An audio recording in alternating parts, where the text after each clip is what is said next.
നമ്മൾ വെറൈറ്റി ആയിട്ടുള്ള ഒരു കുർത്തിയാണ് ചെയ്യാൻ പോകുന്നത് കേട്ടോ. അത് നമുക്കൊരു 10 മിനിറ്റ് മതി. അതുപോലെ 150 രൂപയും മതി. ഇപ്പൊ 150 രൂപ എന്നൊക്കെ പറയുമ്പോൾ നിങ്ങൾ വിചാരിക്കും ഏത് തരം തുണിയാണ് ഞാൻ എടുത്തിരിക്കുന്നതെന്ന്. ഞാനിപ്പോൾ ഇവിടെ എടുത്തിരിക്കുന്നത് നൈറ്റി ബിറ്റ് ആണ്. ആർക്കും പക്ഷേ വിശ്വസിക്കാൻ പറ്റില്ല, അത്ര നല്ല തുണിയാണ്. ഇതാ നോക്കിയേ, നമുക്ക് ചിലപ്പോൾ കുർത്തിയിൽ റണ്ണിങ് ഫാബ്രിക്കിൽ പോലും ഇത്രയും ഭംഗിയുള്ള തുണി നമുക്ക് കിട്ടില്ലായിരിക്കും അല്ലേ. ഞാനിത് എറണാകുളം ബ്രോഡ്വേ നിന്നാണ് എടുത്തത് കേട്ടോ. 150 രൂപയേ ഉള്ളൂ. ഹോൾസെയിൽ കടയിൽ നിന്നാണ്. 10-12 പീസ് നമുക്ക് മേടിക്കേണ്ടി വരും. 1, 2, 3 ആയിട്ട് കിട്ടില്ല കേട്ടോ. അപ്പോൾ ഇത് പുറത്തേക്ക് വരുവാണെങ്കിൽ എങ്ങനെ വന്നാലും ഈ ഒരു ബിറ്റിന് 190 രൂപയ്ക്ക് വരും. നല്ല ക്വാളിറ്റിയാണ്. പക്ഷെ നമ്മൾ ഈ 12 പീസ് എടുക്കുന്നത് കൊണ്ടിട്ടാണ് 150 രൂപയ്ക്ക് ഇത് കിട്ടുന്നത് കേട്ടോ. അപ്പോൾ ഇത് വെച്ച് ചെയ്യാൻ പറ്റിയ നല്ല ഒരു മോഡൽ കുർത്തിയാണ്. ഞാൻ വിചാരിച്ചു നൈറ്റി വേണ്ട, കാരണം നൈറ്റി ആകുമ്പോൾ നമുക്ക് വീട്ടിൽ നിൽക്കുമ്പോഴേ ഇടാൻ പറ്റത്തുള്ളൂ. പക്ഷെ കുർത്തി ആണെങ്കിൽ പുറത്ത് പോകുമ്പോൾ ഇടാം. അപ്പോൾ നൈറ്റി ബിസിനസ് ചെയ്യുന്നവരാണെന്നുണ്ടെങ്കിൽ നിങ്ങൾക്ക് ഇരട്ടി വരുമാനം കിട്ടണം എന്നുണ്ടെങ്കിൽ ഇതുപോലത്തെ കുർത്തി തയ്ച്ച് ആദ്യം നിങ്ങൾ ഇടണം. നിങ്ങൾ ഇട്ട് കണ്ട് അത് ഇഷ്ടമാകുമ്പോൾ മറ്റുള്ളവർ നമ്മളുടെ അടുത്ത് തയ്പ്പിക്കാൻ വരും. എങ്ങനെയുണ്ട്? അടിപൊളി ഐഡിയ അല്ലേ? അപ്പൊ നമുക്ക് സ്റ്റാർട്ട് ചെയ്യാം കേട്ടോ. ഈ ഫസ്റ്റ് ഈ തുണി ഒന്ന് നിവർത്തിയിട്ട് കൊടുക്കാം കേട്ടോ. ഇതിൽ ആദ്യമേ നീളവും വീതിയും എങ്ങനെയാണിത് മടക്കുന്നതെന്നും നോക്കണം. പിന്നെ ഒരു കാര്യം, നിങ്ങൾ റണ്ണിങ് ഫാബ്രിക് ആണ് ഈ ഒരു കുർത്തി തയ്ക്കാൻ വേണ്ടിയിട്ട് വാങ്ങിക്കുന്നെങ്കിൽ 2.5 മീറ്റർ വാങ്ങിക്കുക കേട്ടോ. 3ന്റെ ആവശ്യമില്ല, 2.5 മതി. 2 ആണെങ്കിൽ തുണി തികയത്തില്ല. ഓക്കെ, അപ്പൊ ഞാനിപ്പോ ഇവിടെ ഈ ഒരു ബിറ്റ് ഒന്ന് വിടർത്തിയിട്ട് കൊടുത്തിട്ടുണ്ട്. ഇതില് ഈ കാണുന്നതാണ് നീളം. താഴത്തേക്കൊരു 290ഓളമാണ് ഈ ഒരു നൈറ്റി ബിറ്റിൽ വരുന്നത്. ഈ 290 മീറ്ററിനാണ് 150 രൂപ ആയത് കേട്ടോ, 1 മീറ്ററിനല്ല. ഈ ഒരു ബിറ്റ് എന്ന് പറയുമ്പോൾ ഇത്രയും നമുക്ക് ലെങ്ത് ഉണ്ടാവും. റണ്ണിങ് ഫാബ്രിക് അങ്ങനെയല്ല, നമ്മൾ ഓരോ മീറ്റർ ആയിട്ട് മുറിച്ച് വാങ്ങിക്കുന്നത്. ഓക്കെ, അപ്പോൾ ഇതാണ് നീളം, താഴത്തേക്ക് 290. ഇതാണ് വീതി. വീതി കുറച്ച് കുറവായിരിക്കും, പക്ഷെ ഇന്നത്തെ ഈ ഒരു മോഡലിന് നമുക്ക് ഈ ഒരു വീതിയാണ് നല്ലത്. ഇപ്പോൾ സാധാരണയുള്ള തുണിയാണെങ്കിലും കുഴപ്പമില്ല, ആ വീതി ഫുള്ളായിട്ട് അങ്ങോട്ട് എടുത്തോട്ടെ. ഇനി രണ്ടാമത് ശ്രദ്ധിക്കേണ്ട കാര്യം, ഞാനിപ്പോൾ ഇവിടെ വാങ്ങിയിരിക്കുന്ന ഈ തുണിയിലെ പ്രിന്റ് ഒന്ന് ശ്രദ്ധിക്കുക. നമ്മൾ പല ടൈപ്പിലുള്ള തുണി വാങ്ങിക്കുന്നവരാണ് അല്ലേ. ഒറ്റൊരു ഫ്ലവർ ആണ് എല്ലാ ഭാഗത്തും വന്നതെങ്കിൽ കുഴപ്പമില്ല. പക്ഷേ ഈ ഒരു ഫ്ലവറിന് താഴെ നിന്ന് ഇതുപോലെ തണ്ടിങ്ങനെ വന്നിട്ടുണ്ട്. അപ്പോൾ നമ്മൾ ഇതുപോലത്തെ തുണികളാണ് കട്ട് ചെയ്യുന്നുണ്ടെങ്കിൽ ഫ്രണ്ട് പാർട്ട് കറക്റ്റായി കിട്ടും. അപ്പോൾ നമ്മൾ എങ്ങനെയാണ് ഇത് മടക്കുന്നത്? ഇങ്ങനെ ഒന്ന് മടക്കിയിടും, എന്നിട്ട് നേരെ ഇങ്ങനെ മടക്കും. ഇങ്ങനെയാണ് ചെയ്യുന്നതെങ്കിൽ ഒരു ഭാഗം കറക്റ്റ് ആയിരിക്കും. അതിപ്പോൾ ഫ്രണ്ട് ആവാം, ഇല്ലെങ്കിൽ ബാക്ക് ആവാം. ഈ തുണി ഉണ്ടല്ലോ നേരെ തല കുത്തനെ ആയിരിക്കും വരിക. ഈ പ്രിന്റ് നോക്കിയേ, ഇത് ഓക്കെ ആണല്ലേ. പക്ഷെ ഈ തുണി നോക്കിയേ, ഈ ഒരു തണ്ടിന്റെ ഭാഗം ഇവിടെയും ഫ്ലവർ തല കുത്തനെയാണ് വന്നിരിക്കുന്നത്. അപ്പൊ എപ്പോഴും ഇങ്ങനത്തേക്ക് പ്രിന്റ് ആണെന്നുണ്ടെങ്കിൽ ഞാനിപ്പോൾ ചെയ്യുന്നത് പോലെ വേണം കട്ട് ചെയ്ത് എടുക്കാൻ വേണ്ടിയിട്ട്. ഞാൻ എല്ലാ വീഡിയോയിലും പറയാറുണ്ട്, ആദ്യം നമ്മൾ തുണിയിലുള്ള ആ ഒരു പ്രിന്റ് നോക്കുക. ചിലപ്പോൾ വല്ല ബ്ലോക്ക് പ്രിന്റ് ആയിരിക്കും. അങ്ങനെയാണെങ്കിൽ കുഴപ്പമില്ല, എങ്ങനെ ഇട്ട് വേണമെങ്കിലും നമുക്ക് കട്ട് ചെയ്യാം. ഈ ഒരു ഫ്ലവർ ഇല്ലെങ്കിൽ ഒരു ചെടി, ഇതൊക്കെയാണ് നമ്മളെ കുഴപ്പിക്കുന്നത് കേട്ടോ. അപ്പോൾ അതെപ്പോഴും ശ്രദ്ധിച്ചിട്ട് വേണം കട്ടിങ് സ്റ്റാർട്ട് ചെയ്യാൻ. അപ്പോൾ ആദ്യം ചെയ്യേണ്ടത് തുണി ഇങ്ങനെ വീതിയിലേക്ക് മടക്കിയിട്ട് നമ്മുടെ ലെങ്ത് വെച്ചിട്ട് നമുക്ക് ഇതൊന്ന് കട്ട് ചെയ്തെടുക്കണം. എന്തുകൊണ്ടാ? ഈ പ്രിന്റ് ഇങ്ങനെ വന്നത് കൊണ്ട് മാത്രമാണ് നമ്മൾ 2 കഷ്ണമായിട്ട് കട്ട് ചെയ്യാൻ പോകുന്നത്. ഇല്ലെങ്കിൽ കുഴപ്പമില്ല, നമുക്ക് നേരെ ഇവിടെ ഷോൾഡറിന്റെ ഭാഗം ഒറ്റ കട്ടിങ്ങിൽ വരുത്താം. തുണി 2 ആയിട്ട് വീതിയിലേക്ക് മടക്കിയെടുത്തു. തേരുഭാഗമാണ് സൈഡിൽ വന്നിരിക്കുന്നത് കേട്ടോ. ഇനി വേണം നമുക്കിതിൽ ലെങ്ത് കൊടുക്കാൻ വേണ്ടിയിട്ട്. ഞാൻ എപ്പോഴും കുർത്തിക്ക് ലെങ്ത് 44 ഇഞ്ചാണ് കൊടുക്കുന്നത് കേട്ടോ. അതങ്ങോട്ട് നമുക്ക് മാർക്ക് ചെയ്യാം. ഇതിനെ കൂടെ നമുക്ക് ലെങ്ത് കൂട്ടുകയും വേണ്ട, അതായത് തയ്യൽ തുമ്പ് കൂട്ടുകയും കുറയ്ക്കുകയും വേണ്ട. കാരണമുണ്ട്, നമ്മൾ സാധാരണ ഒരു മോഡലല്ല ചെയ്യാൻ പോകുന്നത്. പുറത്തൊക്കെ തയ്ക്കുമ്പോൾ അതിൽ എന്തെങ്കിലുമൊക്കെ ഒരു അട്രാക്ഷൻ വരുത്തണം, എന്നാലേ ആൾക്കാർക്ക് അത് ഇഷ്ടമാവുകയുള്ളൂ. അപ്പോൾ അത് ഇവിടെ ഞാനൊരു 44 ഇഞ്ചിൽ സ്ട്രെയിറ്റ് ആയിട്ട് ഇവിടെ ഒരു ലൈൻ വരച്ച് കൊടുത്തിട്ടുണ്ട് കേട്ടോ. ഇതങ്ങോട്ട് കട്ട് ചെയ്യണം. അതിനുശേഷം ഇതേ അളവിൽ ഒരു പാർട്ടും കൂടി ഡിസൈൻ കറക്റ്റ് വരച്ചിക്കാൻ വേണ്ടിയിട്ടാണ് ഇങ്ങനെ ചെയ്യുന്നത് കേട്ടോ. അപ്പോൾ ഇവിടെ വെച്ചിട്ട് ഞാൻ ഇങ്ങനെ ഒരു കട്ടിങ് അങ്ങോട്ട് ചെയ്ത് കൊടുക്കുവാണ്. സെയിം ഇതേ അളവിൽ ഒന്നും കൂടി ഫ്രണ്ട് പാർട്ടിനും ബാക്ക് പാർട്ടിനും വേണ്ടിയിട്ട് തുണി ഇങ്ങനെ ഒന്ന് കട്ട് ചെയ്ത് ഇട്ട് കൊടുത്തിട്ടുണ്ട്. ഇപ്പോഴാണ് കറക്റ്റ് ആയിട്ട് ഈ ഓരോ പ്രിന്റ് കറക്റ്റ് വന്നിരിക്കുന്നത് കേട്ടോ. അതെപ്പോഴും ഒന്ന് ചെക്ക് ചെയ്യണം. ഇനി നമുക്കിതിൽ നമ്മുടെ അളവെല്ലാം ഒന്ന് മാർക്ക് ചെയ്ത് കൊടുക്കാം കേട്ടോ.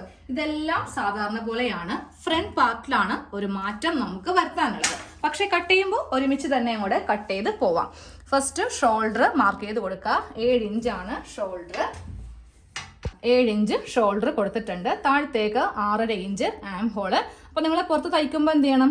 കസ്റ്റമറിന്റെ ഒരു അളവ് ചുരിദാറോ ഇല്ലെങ്കിൽ കുർത്തിയോ വാങ്ങിച്ചിട്ട് അത് പ്രകാരം ഒന്ന് മാർക്കൊക്കെ ചെയ്ത് എടുത്താൽ മതി കേട്ടോ. ഇനി നമുക്ക് ഇതിന്റെ സെന്ററും കൂടെ ഇങ്ങനെ ഒന്ന് മാർക്ക് ചെയ്യാം. ഇനി മാർക്ക് ചെയ്യാൻ പോകുന്നത് ചെസ്റ്റ് ആണ്. പിന്നെ ഉൾവശം വേണം മാർക്ക് ചെയ്യാൻ. വീഡിയോ എടുക്കുന്നത് കൊണ്ടിട്ട് കറക്റ്റ് മനസ്സിലാൻ വേണ്ടിയിട്ടാണ് നല്ല വശത്ത് മാർക്കിങ് ചെയ്യുന്നത്. ഉൾവശം നോക്കിയേ ഇങ്ങനെ ഇരിക്കും. പെട്ടെന്ന് അങ്ങ് ക്ലിയർ ആയി കിട്ടാൻ വേണ്ടി ബുദ്ധിമുട്ടാണ്. ഓക്കെ, അപ്പോൾ നമ്മൾ ഇതിന്റെ സെന്റർ മാർക്ക് ചെയ്തു. ഇനി നമുക്ക് നമ്മുടെ ചെസ്റ്റ് മാർക്ക് ചെയ്യാം. ചെസ്റ്റ് റൗണ്ടിന്റെ കാൽഭാഗം ആദ്യം മാർക്ക് ചെയ്യുക. എനിക്ക് 36 അളവ് വരുന്നത്. അതിന്റെ കാൽഭാഗം 9 പ്ലസ് 2 ഇഞ്ച് തീർച്ചയായിട്ടും തയ്യൽ തുമ്പ് കൊടുക്കുക കേട്ടോ. കാരണം കോട്ടൺ തുണി ചിലപ്പോൾ ചുരുങ്ങും. ചിലപ്പോൾ വണ്ണം വെക്കുന്നവരൊക്കെ ആണെങ്കിൽ ഉള്ളിൽ നമ്മൾ തുണി ഇട്ട് കൊടുത്തേക്കുക. എല്ലാ കാര്യങ്ങളൊക്കെ ശ്രദ്ധിച്ച് ചെയ്യുമ്പോൾ നമ്മളുടെ തയ്യൽ ഒത്തിരി അവർക്ക് ഇഷ്ടപ്പെടുകയും ചെയ്യും. അപ്പോൾ 11 ഇഞ്ചിൽ മാർക്ക് ചെയ്തിട്ടുണ്ട്. ഇനി നേരെ ഈ ആം ഹോള് ഇങ്ങനെ അങ്ങോട്ട് കുഴിച്ച് അങ്ങോട്ട് വരച്ച് കൊടുക്കുക. ഇനി അടുത്തത് നമ്മളുടെ ഷേപ്പിന്റെ ലെങ്ത്, അതിനുശേഷം ഷേപ്പിന്റെ വിഡ്ത്ത് 7.5 ഇഞ്ചാണ് വിഡ്ത്ത്. 2 ഇഞ്ച് തയ്യൽ തുമ്പ് ചേർത്തിട്ട് 9.5 ഇഞ്ച്. നേരെ ഇത് ഈ ഭാഗത്തേക്ക് ഇങ്ങനെ അങ്ങോട്ട് കൊടുക്കുക. എന്നിട്ട് നേരെ ഇത് ഇങ്ങോട്ടേക്ക് അങ്ങോട്ട് മാർക്ക് ചെയ്ത് കൊടുക്കുക. ഇതങ്ങോട്ട് കട്ട് ചെയ്യാം കേട്ടോ. അപ്പൊ നമുക്കിനി ഇതൊന്ന് കട്ട് ചെയ്ത് അങ്ങോട്ട് എടുക്കണം.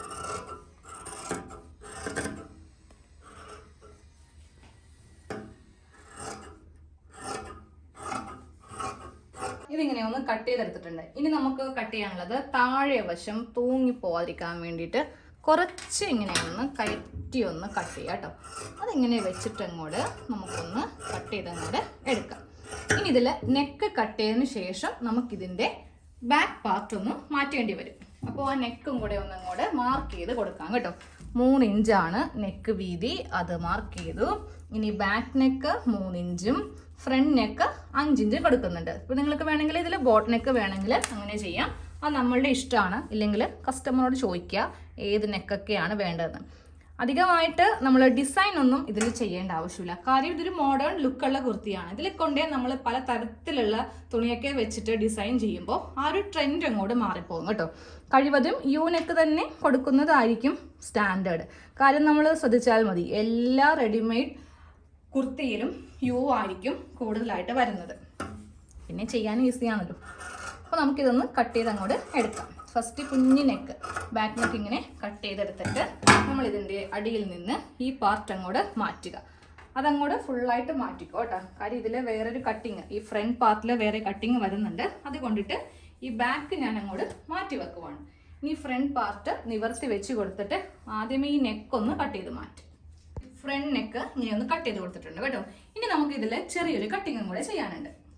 നമ്മളിപ്പോൾ ഇവിടെ ഫ്രണ്ട് പാർട്ടാണ് നിവർത്തി ഇട്ട് കൊടുത്തിരിക്കുന്നത്. ഇതിൻ്റെ ഈ ഒരു ഭാഗം ഏറ്റവും താഴെ നിന്ന് മുകളിലേക്ക് ഒരു 10 ഇഞ്ചിൽ ഇവിടെ ഇങ്ങനെയൊന്ന് കൊടുക്കുക കേട്ടോ. ഏത് ലെങ്ത്തിൽ ചെയ്യുന്നവർക്കാണെങ്കിലും നിങ്ങൾക്ക് ഈ 10 ഇഞ്ച് ഇങ്ങനെയൊന്ന് കൊടുക്കാം. എന്നിട്ട് ഇവിടെ നിന്ന് ആദ്യമേ ചെയ്യുമ്പോണ്ടല്ലോ ഒരു ഇത്രയും ഇങ്ങനെ ഒരു റാ പോലെ ഇവിടെ നിന്ന് കുറച്ച് കുനിപ്പിട്ട് ചെയ്താൽ മതി. ഇങ്ങനെ അങ്ങോട്ട് പോരരുത്. അപ്പോൾ നമുക്കൊരു കണക്ക് വെച്ച് പറഞ്ഞുതരാം അല്ലേ. ഇപ്പോൾ ഏകദേശം ഒരു 5 ഇഞ്ചോളം നമുക്ക് വേണമെങ്കിൽ ഇങ്ങനെ സ്ട്രെയിറ്റ് ആയിട്ട്, സ്ട്രെയിറ്റ് എന്ന് പറയുമ്പോൾ ഇങ്ങനെ വരും, ചെറുതായിട്ട് ഇവിടെ നിന്ന് ഇങ്ങനെ ഒന്ന് കർവ് ചെയ്ത് കൊടുക്കുക. എന്നിട്ട് നേരെ ഈ ഭാഗത്തേക്ക് ഈ ഒരു പാർട്ട് ഇങ്ങനെ അങ്ങോട്ട് ചെയ്തിട്ട് ഇതങ്ങോട്ട് കട്ട് ചെയ്ത് മാറ്റണം. ഫ്രണ്ടിൽ മാത്രം, ബാക്കിൽ സാധാരണ പോലെ തന്നെ. എന്നിട്ട് ഇതിങ്ങനെ അങ്ങോട്ട് എടുത്തിട്ട് കട്ട് ചെയ്ത് അങ്ങോട്ട് പോവുക കേട്ടോ. കട്ട് ചെയ്ത് ഈ അറ്റം തന്നെ കൊണ്ടുവന്ന് നിർത്തുക. നമ്മളിവിടെ ഫ്രണ്ടും ബാക്കും തമ്മിൽ ജോയിന്റ് വരുന്ന ഭാഗമാണ്, അത് കറക്റ്റ് ആയിരിക്കണം. ഇവിടെ മാത്രം ഇങ്ങനെ ഒന്നും കൂടെ ചെയ്ത് കൊടുക്കുക. അപ്പോൾ ഇതങ്ങോട്ട് മാറ്റി വെക്കാം. ഇനി അടുത്തത് സ്ലീവ്, അതിനുശേഷം വേറൊരു കട്ടിങ്ങും കൂടി ഉണ്ട്. സ്ലീവിനുള്ള തുണി ഇങ്ങനെ തന്നെ അങ്ങോട്ട് മടക്കി ഇട്ട് കൊടുക്കുക കേട്ടോ. തേര് ഭാഗം താഴെ വരുത്തിക്കുക. എന്നിട്ട് നമുക്ക് സ്ലീവിൻ്റെ വണ്ണം ഒന്ന് മാർക്ക് ചെയ്യാം. സ്ലീവിന് വണ്ണം 8+2 10 ഇഞ്ച് ഇങ്ങനെ ഒന്ന് മാർക്ക് ചെയ്യുക. എന്നിട്ട് ഇതിങ്ങനെ ഒന്ന് മടക്കി അങ്ങോട്ട് ഇട്ട് കൊടുക്കുക. ഈ കിട്ടുന്ന ലെങ്ത്ത് ഞാൻ ഫുൾ എടുക്കുന്നുണ്ട്. എത്ര ഇഞ്ച് വരെ ലെങ്ത്ത് വരുമെന്ന് പറയാം. ഇവിടെ ഒന്ന് മടക്കി അടിക്കും 1 ഇഞ്ചിൽ.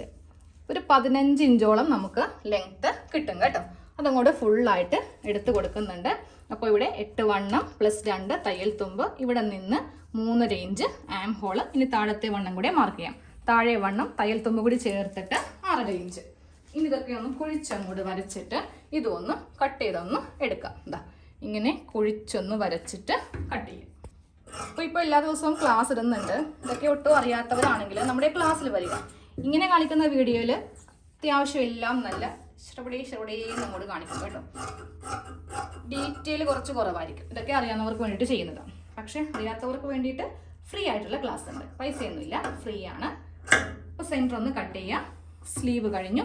ഇനി അടുത്ത് ഒരു കട്ടിങ് കൂടെ ഉണ്ട്. ബാക്കിയുള്ള കട്ടിങ് ആണ് ചെയ്യാൻ പോകുന്നത് കേട്ടോ. അപ്പോൾ തയ്യൽ ക്ലാസ് ഫ്രീ ആണെന്ന് പറഞ്ഞു. ഇതും ഫ്രീ ആണ്, ഇതിനും പൈസയൊന്നും ഇല്ല കേട്ടോ. അപ്പോൾ നിങ്ങൾ വിചാരിക്കും അപ്പോൾ ഈ ഇടുന്ന വീഡിയോയ്ക്ക് ഇനി എന്തെങ്കിലും പൈസ തരണമെന്ന്. അപ്പോൾ നമ്മുടെ ചാനൽ എന്ന് പറയുമ്പോൾ ഇപ്പോൾ നമുക്ക് തയ്യലിന് ഇഷ്ടമാണ്, പഠിക്കാൻ പോകാൻ പറ്റണില്ല, കാശില്ല, ഇല്ലെങ്കിൽ കുഞ്ഞു കുട്ടികളൊക്കെ ഉണ്ടെങ്കിൽ നമുക്ക് വീട്ടിൽ തന്നെ തയ്യൽ പഠിക്കാൻ വേണ്ടിയിട്ടാണ്. ഇത് കൂടാതെ ക്ലാസ്സും ഇട്ട് തരുന്നത് കേട്ടോ. സാധാരണയായിട്ട് ഓൺലൈൻ ക്ലാസ്സൊക്കെ ഒത്തിരി യൂട്യൂബിലൊക്കെ ഉണ്ട്. അതിൽ മാസം തോറും പൈസ, അല്ലെങ്കിൽ വാട്സാപ്പ് ക്ലാസ്സിൽ പൈസയൊക്കെ ഉണ്ടല്ലോ. നമ്മുടെ ചാനലിൽ അങ്ങനെ ഒന്നുമില്ല. നിങ്ങൾ സാധാരണയായിട്ട് കാണുന്നത് പോലെ തന്നെ മൊബൈലിൽ എന്താണെങ്കിലും ചാർജ് ഉണ്ടാവണം, അത്ര മാത്രം മതി. വീട്ടിലിരുന്ന് സൗകര്യം പോലെ കണ്ട് സ്വന്തമായിട്ട് തയ്ച്ചെടുക്കാം. ഒരു 10 പൈസ പോലും നമുക്ക് എവിടെയും കൊണ്ടേ ഫീസ് ഒന്നും കൊടുക്കേണ്ട ആവശ്യമില്ല കേട്ടോ. അപ്പോൾ അതേ ബാക്കിയുള്ള കട്ടിങ്ങിന് വേണ്ടിയിട്ട് സൈഡിൽ നിന്ന് കിട്ടുന്ന തുണി ഇങ്ങനെ അങ്ങോട്ട് എല്ലാം കറക്റ്റ് ലെവൽ ചെയ്തിട്ട് ഇങ്ങനെ അങ്ങോട്ട് വെച്ച് കൊടുക്കുക. ഇതിൽ നിന്ന് നമുക്കൊരു 5 അല്ലെങ്കിൽ 4 ഇഞ്ച് എക്സ്ട്രാ കുറച്ചുകൂടി ലെങ്ത്ത് നമ്മൾ കൊടുക്കുന്നുണ്ട്. അപ്പോൾ ആദ്യമേ ഇതൊന്ന് ലെവൽ ചെയ്ത് ഇട്ട് കൊടുക്കുക. ഞാനിതിലിപ്പോൾ ഒരു 4.5 ഇഞ്ച് ലെങ്ത്ത് കൊടുക്കുന്നുള്ളൂ. ഇപ്പോൾ 5 ഇഞ്ച് കൊടുക്കുവാണെങ്കിൽ എനിക്ക് ഇവിടെ നിന്ന് കട്ട് ചെയ്യേണ്ടി വരും. അപ്പോൾ തുണി നമുക്ക് ഒട്ടും തന്നെ കിട്ടില്ല കേട്ടോ. അതുകൊണ്ടിട്ട് ഇപ്പം നിങ്ങൾക്ക് കിട്ടുമെന്നുണ്ടെങ്കിൽ 5 ഇഞ്ചിൽ വരെ കൊടുക്കാം കേട്ടോ. അത് ഞാൻ 4.5 ഇഞ്ചിൽ ഇങ്ങനെ അങ്ങോട്ട് കുറച്ച് സ്ട്രെയിറ്റ് ആയിട്ടുള്ള സ്ട്രിപ്സ് കട്ട് ചെയ്ത് അങ്ങോട്ട് എടുക്കുവാണ്. നമുക്കിത് കുറച്ച് ആവശ്യമുണ്ടേന്ന് താനും. അപ്പോൾ വേണമെങ്കിൽ എനിക്ക് റണ്ണിങ് ഫാബ്രിക് വെച്ച് ചെയ്യാം. പക്ഷേ നമുക്ക് ഈ 150 രൂപയിൽ എന്താണെങ്കിലും കാര്യം നടക്കത്തില്ല. പക്ഷേ നമ്മൾ എന്ത് ചെയ്യും, അഡ്ജസ്റ്റ് ചെയ്ത് ചെയ്യും. കൂടാതെ എവിടെ നിന്നൊക്കെ കഷ്ണങ്ങൾ കിട്ടുന്നോ അതൊക്കെ ഞാൻ എടുക്കുന്നുണ്ട്. അങ്ങനെ ഒരു തുണിയും നമ്മൾ വേസ്റ്റ് ആക്കി കളയാറില്ല അല്ലേ. ജോയിന്റ് വരുമെന്നേ ഉള്ളൂ, വേറെ ഒരു പ്രശ്നവുമില്ല. അപ്പം നിങ്ങൾ ഈ മേടിക്കുന്ന റെഡിമെയ്ഡൊക്കെ ഒന്ന് വിടർത്തി നോക്കിക്കോ, അവിടെ ജോയിന്റ് ഉണ്ടാവും. പക്ഷെ അതൊന്നും ആർക്കും പ്രശ്നം ഉണ്ടാവില്ല. നമ്മളിതുപോലെ തയ്ച്ചൊക്കെ കൊടുക്കുമ്പോഴായിരിക്കും ഇവിടെ ജോയിന്റ് അവിടെ ജോയിന്റ് എന്നൊക്കെ പറയാൻ പോകുന്നത് അല്ലേ. അങ്ങനെയുള്ളതിനൊക്കെ ചെവി കൊടുക്കുകയേ വേണ്ട. അപ്പോൾ ഇതുപോലത്തെ കുറച്ച് കഷ്ണങ്ങൾ കട്ട് ചെയ്തും കൂടെ എടുക്കാം. കട്ടിങ് എല്ലാം കഴിഞ്ഞിട്ടുണ്ട്. സ്ലീവ് അടക്കം എല്ലാം ഒന്ന് കട്ട് ചെയ്തെടുത്തിട്ടുണ്ട്.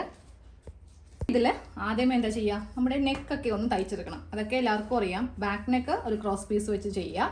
ഫ്രണ്ട് നെക്ക് ക്യാൻവാസിൻ്റെ ആവശ്യമില്ല. ഇതുപോലത്തെ സിമ്പിൾ നെക്കൊക്കെ നമുക്കിനി ആ ഒരു പൈസയും കൂടെ കളയേണ്ട ആവശ്യമില്ല. അപ്പോൾ ദേ ഈ 2 നെക്കും തയ്ച്ചിട്ട് സ്ലീവ് അറ്റാച്ച് ചെയ്ത് വരെ എടുക്കുക. സൈഡ് കൂട്ടുമ്പോൾ നിങ്ങൾക്ക് സംശയം വരും. കാര്യം ഫ്രണ്ടിൽ ഇങ്ങനെയാണല്ലോ ഇരിക്കുക. അതുകൊണ്ടിട്ട് സൈഡ് എങ്ങനെയാണ് കൂട്ടുന്നതെന്ന് ഞാൻ കാണിച്ചു തരാം. അപ്പോൾ ഞാൻ ആദ്യമേ ഫ്രണ്ട് നെക്ക്, പിന്നെ ബാക്ക് നെക്ക്, പിന്നെ സ്ലീവും കൂടെ ചെയ്യാം. സ്ലീവൊക്കെ ചെയ്യുമ്പോൾ ഇതിൻ്റെ താഴെ ഭാഗം അടിച്ചില്ലെങ്കിലും കുഴപ്പമില്ല. തേര് ഭാഗമാണെങ്കിൽ നമുക്ക് ഇങ്ങനെ വേണമെങ്കിലും വെക്കാം കേട്ടോ. ജസ്റ്റ് ഒന്ന് അടിക്കുവാണെങ്കിൽ നല്ലതായിരിക്കും. അപ്പോൾ ഇതുവരെ ഒന്ന് ചെയ്ത് ഞാൻ കൊണ്ടുവരട്ടെ. ഫ്രണ്ട് നെക്ക്, ബാക്ക് നെക്ക്, സ്ലീവും കൂടെ ഒന്ന് അറ്റാച്ച് ചെയ്തെടുത്തിട്ടുണ്ട്. ഇനി നമ്മൾ സൈഡ് കൂട്ടാൻ പോവാം കേട്ടോ. അതൊന്ന് പറഞ്ഞുതരാം.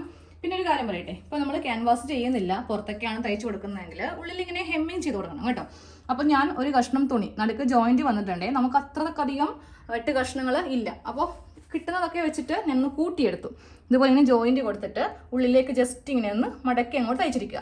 ഇനി ഇതെല്ലാം കഴിയുമ്പോൾ അവസാനം ഇതാ ഇങ്ങനെ അങ്ങോട്ട് വെച്ചിട്ട് ഇതൊന്ന് ഹെമ്മിങ് ചെയ്ത് അങ്ങോട്ട് കൊടുക്കും. ഫ്രണ്ടും പെർഫെക്ഷൻ ആയിരിക്കണം, ബാക്കും ദാ ക്രോസ് പീസ് വെച്ചിട്ട് ഇങ്ങനെ ഒന്ന് മടക്കി അടിച്ചിട്ടുണ്ടാവണം. അപ്പോൾ ഇനി സൈഡ് കൂട്ടാൻ പോവാണ്. ഈ വശത്ത് നിന്ന് 2 ഇഞ്ച് വെച്ചിട്ട് ഇങ്ങനെ അങ്ങോട്ട് കൂട്ടിയെടുക്കുക. കൂട്ടിയെടുത്തിട്ട് താഴെ വരുമ്പോൾ ഈ 2 ഭാഗവും കറക്റ്റ് ലെവലായിരിക്കും. ഇതാ കണ്ടില്ലേ, കറക്റ്റ് ലെവലായിരിക്കും. അപ്പോൾ ഇങ്ങനെ ഒരു 1/4 ഇഞ്ചിൽ വെച്ചിട്ട് കെട്ടിട്ട് കൊടുക്കുക. സെയിം അതേപോലെ തന്നെ ഇപ്പുറത്തെ ഭാഗത്തും രണ്ടും ഇങ്ങനെ കറക്റ്റ് ആയിരിക്കും കേട്ടോ. ഈ ഫ്രണ്ട് പോർഷനിൽ മാത്രമേ ഇങ്ങനെ ഒരു ആർച്ച് പോലെ ഉണ്ടാകത്തുള്ളൂ. അപ്പോൾ ഈ സൈഡ് ഒന്നും കൂടെ കൂട്ടി അടിച്ചിട്ട് എടുക്കുക. അത് കഴിഞ്ഞിട്ട് ബാക്കി എന്താ ചെയ്യേണ്ടതെന്ന് പറയാം. 2 സൈഡും കൂട്ടിയെടുത്തിട്ടുണ്ട്. 2 സൈഡും കൂട്ടിയെടുക്കുമ്പോൾ ദാ ഇങ്ങനെയാണ് നമുക്ക് ഈ സൈഡ് ഭാഗം കിട്ടുന്നത് കേട്ടോ. സെയിം അതേപോലെ തന്നെ അപ്പുറത്തെ ഭാഗത്തും. ഇനിയാണ് നമുക്കിതിൻ്റെ താഴെ ഭാഗം ഒന്ന് മടക്കടിക്കണം അല്ലേ. അപ്പോൾ ഇതിനിപ്പോൾ ഇങ്ങനെ ആദ്യം ഒരു 1/2 ഇഞ്ച് മടക്കി, വീണ്ടും ഒരു 1/2 ഇഞ്ച് മടക്കിയിട്ട് അങ്ങനെ ഒരു മടക്കി തയ്യൽ ഈ ഒരു മോഡലിന് ഇല്ല കേട്ടോ. നമ്മൾ ആദ്യമേ തന്നെ കുറച്ച് സ്ട്രിപ്സ് ഇങ്ങനെയൊന്ന് കട്ട് ചെയ്ത് വെച്ചിട്ടുണ്ടല്ലോ. ഇതെല്ലാം ഒന്ന് ഫസ്റ്റ് ഒന്ന് ജോയിൻ ചെയ്ത് എടുക്കാം. എന്നിട്ട് നമുക്ക് ഇതിൽ കുറച്ച് പ്ലീറ്റ്സ് ഒന്ന് ഇട്ട് കൊടുക്കാം കേട്ടോ. അപ്പോൾ ഇതിൻ്റെ നല്ല വശവും തമ്മിൽ ഇങ്ങനെ അങ്ങോട്ട് വെച്ചിട്ട് എല്ലാം ഒന്ന് ജോയിൻ ചെയ്യുകയും വേണം. ചെറിയ ചെറിയ പ്ലീറ്റ്സ് ഒന്ന് ഇട്ടെടുക്കുകയും വേണം.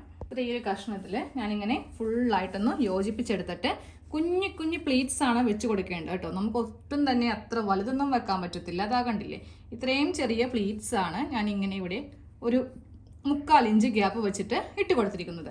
ഇനി ഇത് നമുക്ക് ഇതിലേക്കൊന്ന് അറ്റാച്ച് ചെയ്യണം. ഏതെങ്കിലും ഒരു സൈഡ് ഭാഗം ഇങ്ങനെ ഒന്ന് തുറന്ന് വെക്കാം. എന്നിട്ട് ഈ പ്ലീറ്റ്സ് ഉള്ളതിൻ്റെ നല്ല വശവും ഇതിൻ്റെ നല്ല വശവും തമ്മിലായിരിക്കണം നമുക്കിങ്ങനെ ഇതൊന്ന് അറ്റാച്ച് ചെയ്ത് കൊടുക്കേണ്ടത്. ഒരു 1/4 ഇഞ്ച് ഇങ്ങനെ വിട്ട് ഇവിടെ നിന്ന് ഇങ്ങനെ സ്റ്റാർട്ട് ചെയ്ത് ഈ അറ്റം ഇവിടെ കൊണ്ടുവന്ന് കൂട്ടുക. എന്നിട്ട് സൈഡും കൂട്ടുക. ഇതിൻ്റെ അടിഭാഗം കൂടെ അങ്ങോട്ട് മടക്കടിക്കുക. അത്രയേ ഉള്ളൂ. വളരെ സിമ്പിളായിട്ട് ചെയ്തെടുക്കാൻ പറ്റിയ നല്ല ഒരു മോഡൽ. അപ്പോൾ നമ്മുടെ കുർത്തിയുടെ 5 മിനിറ്റിൽ ചെയ്തെടുക്കാൻ പറ്റിയ കുർത്തിയുടെ കട്ടിങ്ങും സ്റ്റിച്ചിങ്ങും കഴിഞ്ഞിട്ടുണ്ട്. ഫ്രണ്ട് പോർഷനിൽ നമുക്ക് ഇങ്ങനെ അങ്ങോട്ട് ഇരിക്കും. ഇട്ട് കഴിയുമ്പോൾ കുറേ അധികം പൊങ്ങിയൊന്നും ഇരിക്കത്തില്ല കേട്ടോ. കാരണം നമ്മൾ സാധാരണ ലെങ്ത് കൊടുത്തിട്ട് അത് മേലും കുറച്ചുകൂടി ലെങ്ത് ഇങ്ങനെ കൊടുത്തിട്ടുണ്ട്. ഫ്രണ്ടിലും ഉണ്ട് പ്ലീറ്റ്സ്, ബാക്കിലും ഉണ്ട് പ്ലീറ്റ്സ്. ഫ്രണ്ടിൽ മാത്രം ഈ ഒരു മോഡലിൽ ഇങ്ങനെ നിൽക്കും കേട്ടോ. ഒത്തിരി റെഡിമെയ്ഡിൽ വരുന്ന ഒരു ട്രെൻഡാണിത്. ഞാൻ ഈ കഴിഞ്ഞിടക്ക് പുറത്തു പോയപ്പോൾ 2-3 പേരിങ്ങനെ ഇട്ടിട്ട് പോണത് കണ്ടു. അപ്പൊ തന്നെ മനസ്സിൽ വിചാരിച്ചു അടുത്തത് കാണിക്കുമ്പോൾ ഈ ഒരു മോഡൽ അങ്ങോട്ട് ചെയ്യാമെന്ന്. അപ്പൊ നമ്മൾ 3/4 സ്ലീവ് വെച്ചിട്ടുണ്ട്. ബാക്ക് നെക്കും ഫ്രണ്ട് നെക്കും നല്ല നീറ്റായിട്ട് തയ്ച്ചെടുത്തിട്ടുണ്ട്. ഇനി ഞാൻ ഇതിന്റെ ബാക്ക് പോർഷനും കൂടെ കാണിച്ചു തരാം കേട്ടോ. ഫ്രണ്ട് കണ്ടല്ലോ, ഫ്രണ്ട് ഇതാ ഇങ്ങനെ ഒരു ഷേപ്പിൽ ഇരിക്കും. ഇനി ബാക്ക് പാർട്ട് കാണിക്കാം. ബാക്ക് സാധാരണ പോലെ തന്നെ ഇതാ കണ്ടില്ലേ, സാധാരണ ലെങ്ത് ആണ് കൊടുത്തിരിക്കുന്നത്. അതിലും ഇങ്ങനെ അങ്ങോട്ട് കുറച്ച് ചുരുങ്ങി ബാക്കിലും ഇങ്ങനെ അങ്ങ് നിൽക്കും കേട്ടോ. അപ്പോൾ തീർച്ചയായിട്ടും ട്രൈ ചെയ്യുക. ഒന്നെങ്കിൽ സ്വന്തമായിട്ട് തയ്ച്ചിടുക, ഇല്ലെങ്കിൽ പുറത്തൊക്കെ തയ്ച്ചു കൊടുക്കാം. പുറത്ത് തയ്ക്കുമ്പോൾ നല്ലതുപോലെ നമുക്ക് ഈ ഒരു മോഡൽ തയ്ക്കാൻ കിട്ടണമെങ്കിൽ ആദ്യം നമ്മൾ തയ്ച്ചിടുക. അപ്പോൾ നമ്മൾ പുറത്ത് തയ്ക്കുമ്പോൾ ആൾക്കാർ ചോദിക്കുമല്ലോ, സ്വന്തമായിട്ടാണ് തയ്ച്ചെന്ന് പറയുമ്പോൾ കുറേ പേര് നിങ്ങളുടെ അടുത്ത് തയ്പ്പിക്കാൻ വേണ്ടിയിട്ട് കൊണ്ടുവരും. അപ്പോൾ നമുക്ക് അടുത്ത വീഡിയോയിൽ കാണാം.